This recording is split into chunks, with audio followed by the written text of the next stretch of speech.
véritable adoration que Dieu attend de nous, ce n'est pas d'abord le chant que nous chantons pour lui pendant nos moments de prière, ce n'est pas d'abord les belles paroles que nous professons pendant nos moments de prière, mais c'est nos vies. Dieu attend que tu lui donnes ta vie, que tu lui offres ta vie, que tu lui donnes ton cœur afin que lui puisse régner. Et non qu'il vienne habiter dans ton cœur alors qu'il n'est pas dans le trône. Non, Dieu veut que tu puisses lui donner tout de toi, que lui soit le maître, que tu puisses marcher selon sa volonté.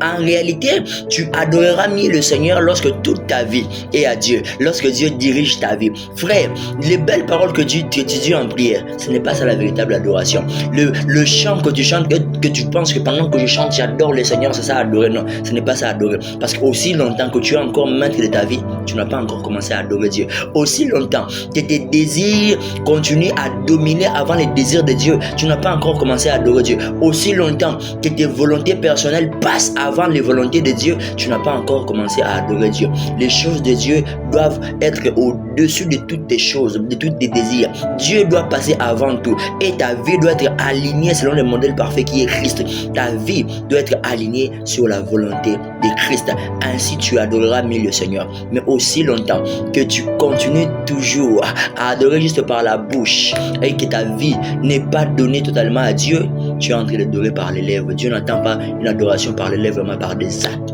Parce que la vraie foi doit se manifester au travers des œuvres. Que Dieu vous bénisse abondamment.